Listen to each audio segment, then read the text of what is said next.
Hi everyone, welcome to the Odinic School of Mysteries. My name is Bear. Thank you for coming. Sorry this has taken a while for me to actually get this out. There was quite a lot of logistics I had to kind of learn how to do, and it just took me a little bit to kind of just figure out how to do it. So, welcome to the introduction to symbol reading. I'm really excited that you're here. So, first thing to remember, or to realize, sorry, I got something in my eye. Pardon me. The first thing to realize, all right, esoteric symbology is its own language. And I mean that in a real way. It has its own nouns, it has its own verbs, it has its own subjects, all of that stuff. It's its own language. It does its own thing, and it could be really confusing. And so when you're learning this for the first time, go into it understanding you're learning a brand new language, and that language has its own rules. It has its own way of doing things. So it's a bit, it could be a little bit complicated. The thing to keep in mind is that it's not just a language like English. It's a language about something very specific. So a little bit like if you're going to become a doctor or something, in the medical industry, there's a whole set of symbols, and there's like a base understanding that all doctors know, right? And all doctors basically speak the same language. Everyone knows what an X-ray is. Everyone knows what a phalange is. It's its own whole set of rules and linguistic properties, right? And esoterica is no different. And so it doesn't really matter. I don't want to take this too far. It matters somewhat, but not as much as you'd think, about which mystery school you come from. So you could say that there is a base philosophy, a base understanding that all mystery school initiates are aware of, right? We all operate on the same level. And so the information, so I guess you could say that though stories change, cultures change, attitudes change, depending on who you are and which group you come from, the underlying base code, the base language is always the same. So even though that the symbols might be slightly different, you can, because you understand the base code, you could figure it out, right? You could figure out the symbols. Before we get too far into this, I would really recommend you get yourself a source book. I actually bought two of them because I wanted to show you. You have, let's see, you have this guy right here. Picked this up at Barnes & Noble for $15. And I also have this one. This was another really good one. So here's the deal. Ones like this that are really popular. They're big and flashy. It's a very pretty book. I mean, it's fantastic. There's pictures and everything. This has a lot of symbols in it, but the stuff that's on the inside is very milk toast, I guess you could say. So you have to kind of know what you're using it for. For me, a book like this one is fantastic for figuring out what the name of the symbol is, right? And some very just basic nonsense explanations for it. All right. Like I said, it's like $15 at Barnes & Noble. That's where I got it. It's, it's okay for, I use it. I use these kind of books so that I can figure out what a symbol actually is. This one is a much better book, but it doesn't have as much, not as many symbols are listed in here. But the explanations are far more superior than in the other book. This will tell you what things actually are. That will just kind of give you the cosmopolitan version of it. And so these are books like this are really invaluable for when you're just beginning, because it'll tell you what certain things mean. Like for instance, here we could even talk about, like it says lightning right in here. It's about lightning. Spiritual illumination, enlightenment, revelation, the descent of power, sudden realization of truth, cutting across time and space, the eternal, now, the destruction of ignorance, fecundation, nutrition, the masculine power. Lightning, like the sun's rays, is regarded as both fertilizing and destructive, also like the lance of Achilles, which could both wound and heal. It is associated with all storm and thunder gods, and is symbolized by the zigzag, trident, axe, the sky's axe, hammer, thunderbolt, so on and so forth. All right. Very good book. It's worth your time. Like I said, there's just, you just kind of got to be mindful of what you're getting, right? This one was hard to find. This one I had to go digging around in the racks of Barnes & Noble. It was really difficult to find this one. This one, right here, was on, this was like on display in the front door. Okay. This is the one that they would prefer you to get because, I can even I even have it right here. It's convenient because I was looking up lightning earlier, so I already have it marked. All right, so lightning is right up here in the corner. Yeah. The lightning bolt shape, again a symbol of the gods' dominion over the elements, is a zigzag similar to the Sig rune that was appropriated by the logo of Hitler's SS. The shape of the rune not only looks like the letter S, but harks back to the Norse deities whose powerful imagery inspired many symbols of the Nazi regime. Unsurprisingly, lightning is a phallic symbol, often represented as a zigzag scepter. Mithra, the Roman god who preceded Christ, was also born of a virgin. A supernatural lightning flash impregnated his mother, wherein it signifies the mark of life, the quickening of the soul. Perhaps Mithra's mother was struck by a sort of divine coup de foudre, which in French, I don't know how to say that, which in French means both love for sight as well as a bolt of lightning. So you could tell. So I read both of those. One is definitely more superior than the other, in my opinion. So again, it's a language, right? And it's important to realize it as such. Okay. Now for the tricky part. So this is the part, hopefully this works out well. I did some practice to making sure that I could make this work. I'm going to start drawing now. Boop. Okay. If I've done this right, I should be able to use the whiteboard and have it be on my screen. All right. So hopefully I have done this right. So there's a few major there's a few major things that go into a symbol. All right, so we have the first thing is called the archetype. Now, if we assume a symbol is a sentence, the archetype would be the subject. So I should be able to just write here, subject. So the archetype is the subject of the sentence. Oops. All right, let's try that again.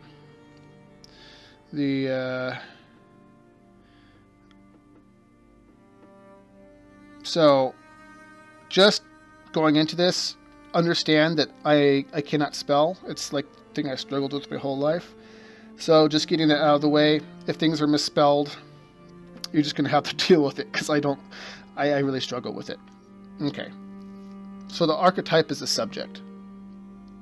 And the archetype is the main, it's really the thing that the symbol is written about.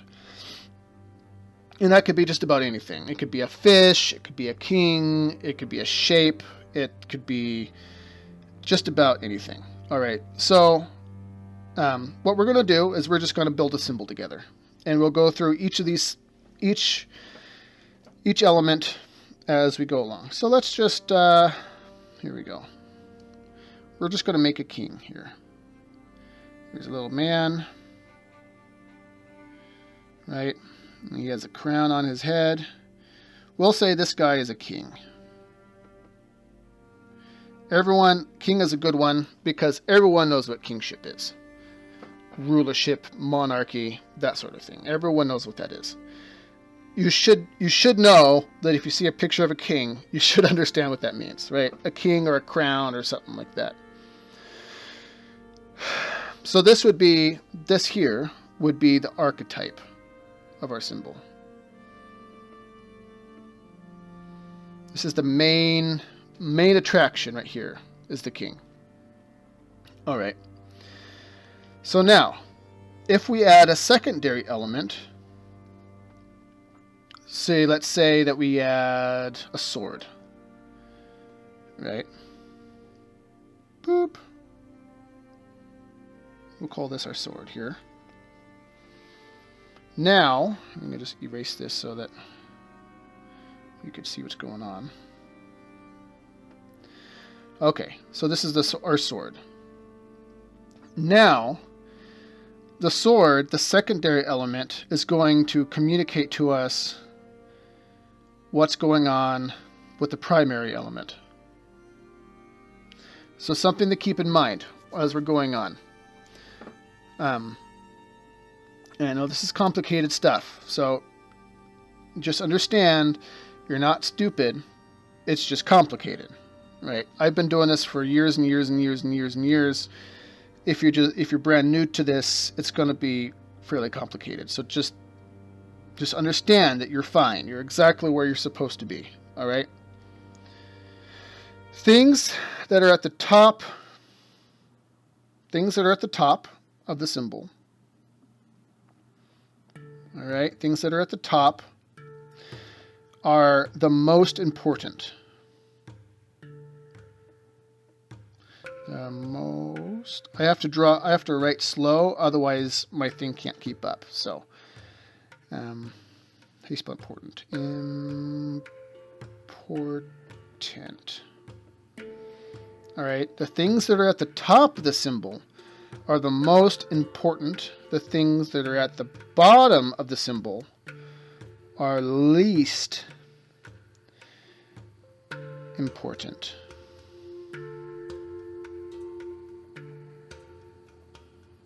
You understand? So our little king over here, the crown is at the top, right? This represents the most important thing. The thing down here at the bottom, his legs, equal the least important thing. In fact, you could say the thing that at the top represents the heavens, or the element fire, because fire and light, transcendence, is part of the heavens. You know, we have the lights in the heavens and all of that. The heavens are represented by light. Fire is kind of that element, right?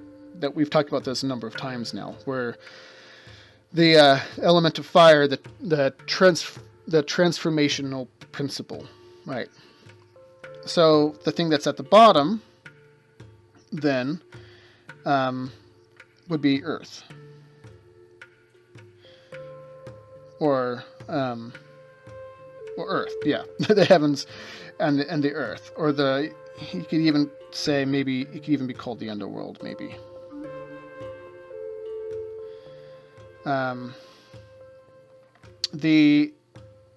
But basically, what's down here, this represents I'm sorry. This is just new technology for me, so I apologize if this is kind of weird. So the stuff down here at the bottom basically means carnality. It's the least important. It's the thing that's buried in the ground. It's the thing that is it's the least important thing, right? Okay. So the next thing. All right, so let's just scoot this up. Here is our king. Again. King or queen, whichever. The order that the placement of the elements matters. So here's our king, and we've talked about how different symbols, different archetypes represent different things. So pointy objects, pointy objects like spears, swords, axes, even in some cases. They represent transformity. They're equivalent to, they're symbolically similar to what a flame would be, or what fire is. It's a transformational principle.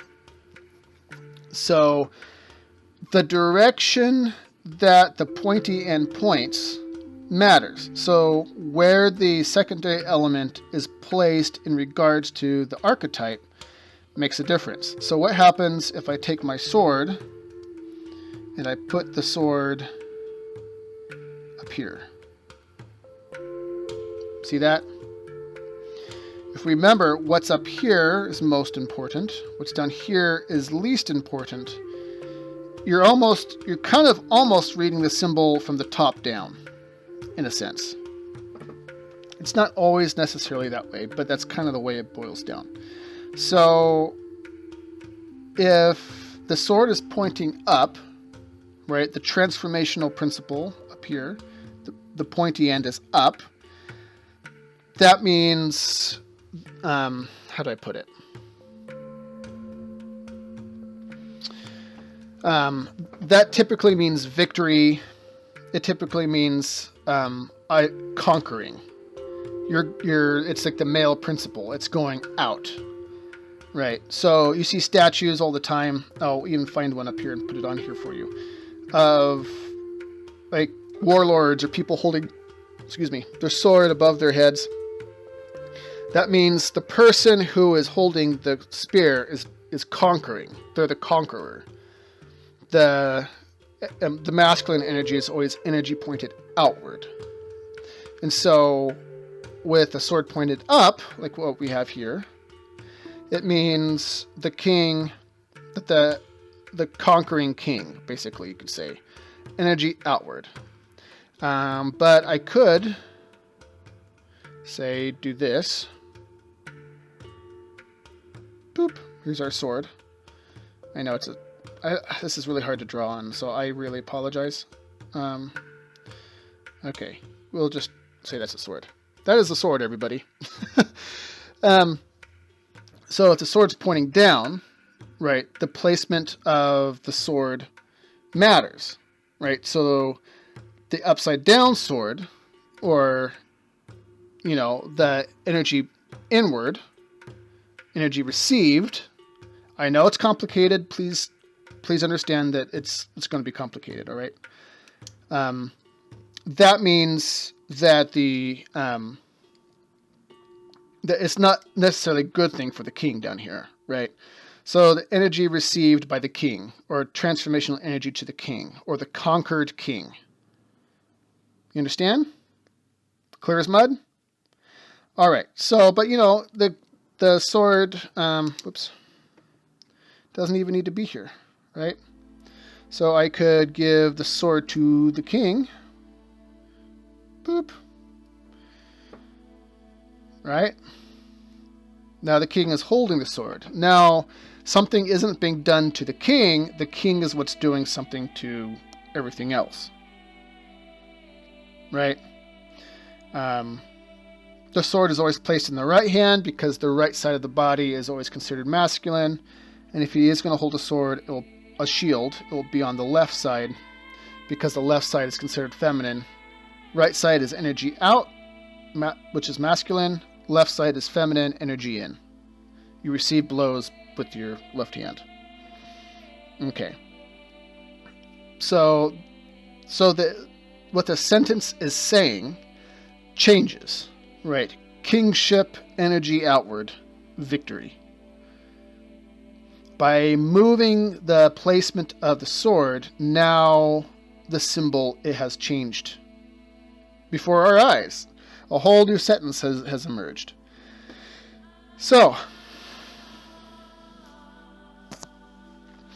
the way things are positioned makes a really big difference in the way that we read symbols. All right, and I feel like I'm doing a bad job here explaining all this, but I'm probably doing fine. Okay, so what have we covered so far? We covered the... Come on, buddy. Let's try this again. It's having a... I don't have a very powerful computer, so it's struggling here. And I am still recording, right? I think so. Okay.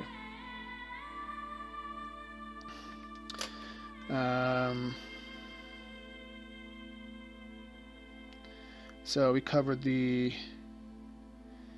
archetypes.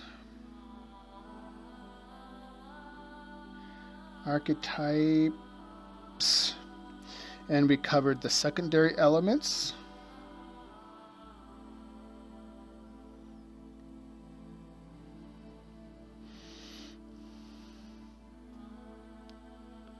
Element. I need to slow down. It's having a hard time keeping up. Let's see. We talked about the order of importance.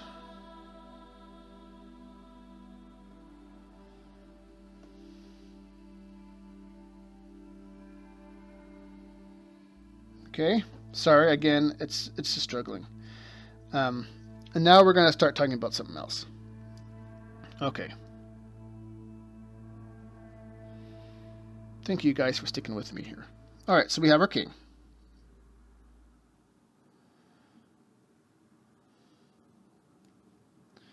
Here's our king with his crown.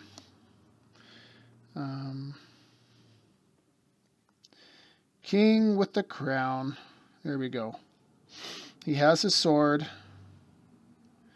He has his shield. Okay. King with a shield. Now, what happens if I draw a shape around him?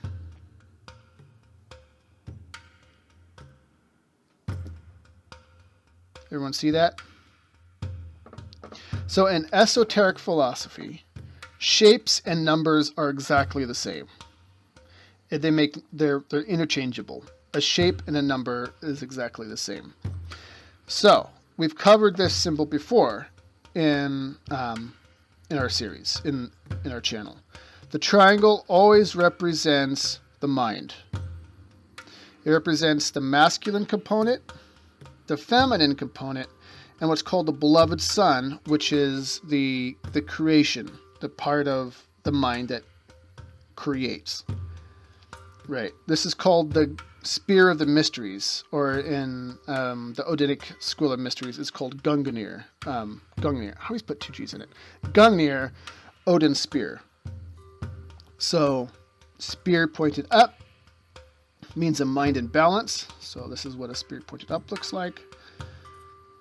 A spear pointed down means imbalance.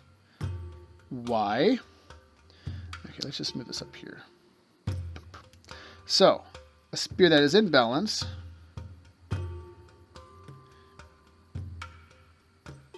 the masculine component and the feminine component are sitting on the ground. Remember, this part right here, the bottom part, this is the ground.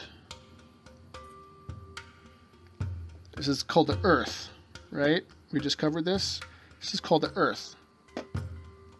So if you're on the earth, if those two things are on the earth and you try to push on it, this can't go anywhere, right? Because you're grounded. The sacred masculine and the sacred feminine points of the spear are sitting on the ground, and the creation point is sitting at the top. This is the beloved Son up here at the top. All right.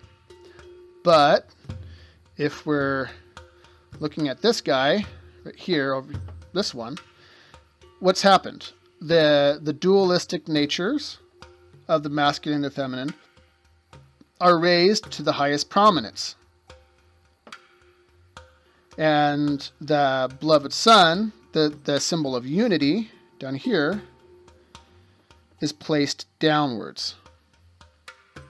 So if this is the ground, remember this is the ground, and I come over here and I want to push on this, what's going to happen? The pyramid is going to fall over, right? So this is the pyramid of, this is called the unbalanced pyramid, or the downward pointed spear. So what does this say about our king here in the middle? It says quite a bit, right? It says the conquering king is in balance. Do you understand? Good. So the way things are positioned makes a big difference. And, you know, just understanding what each symbol or each class of symbol means, that's just going to take time. Right? That's just going to take a lot of time.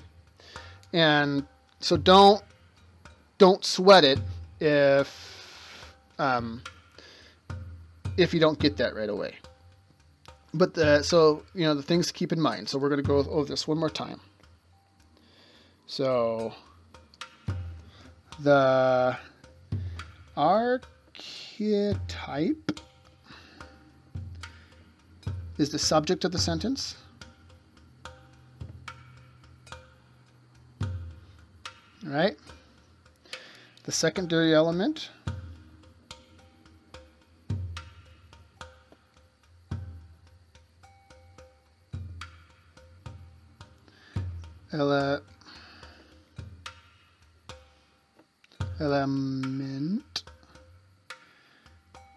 elements discuss or say what is happening to the subject, just like a sentence would, right? Just a regular sentence would. You have the subject, and then you have what is happening to the subject, or what the subject is doing. So this kind of is kind of the noun and the verb and the adverb kind of thing when we're dealing with symbology. Okay, so you have the archetype up here, and you have the secondary elements which are around the subject that says what is happening with the subject. Okay, we talked about the order of importance.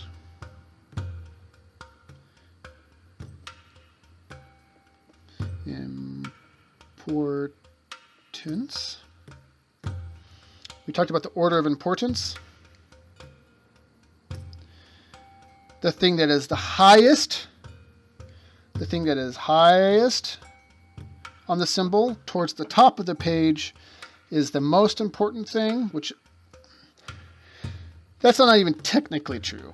What it means is it's the thing that's raised to the heavens. It's the thing that's being, you could say, being worshipped, right? It's the thing that is, it's important in the sense that it's the highest ideal, right? That's the thing that's trying to be achieved. The thing that's at the bottom is the lowest ideal. The thing that's trying to be pushed away, that is the least important thing. Does that make sense? I kind of hope that makes sense. We talked about how shapes and numbers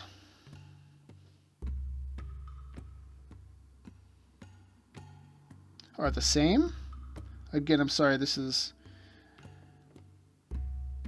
Some people learn better by reading. Some people learn better by hearing, and some people learn better by visualizing. And so what I'm attempting to do is try and check off each of those boxes in this video. And I know it could be a pain in the butt for people, and I'm sorry.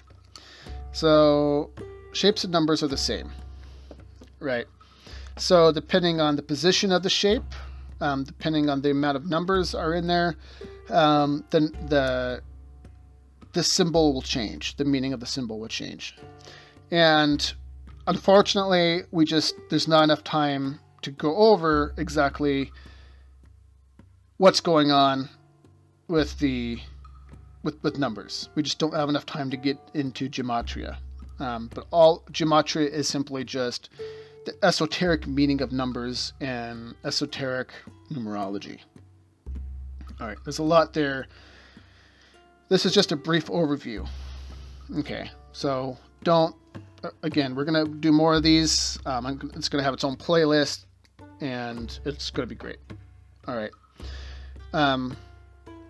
And we also covered the books, the different kinds of source books. So we talked about, let's see, I just want to make sure I'm still good. Everything's still recording.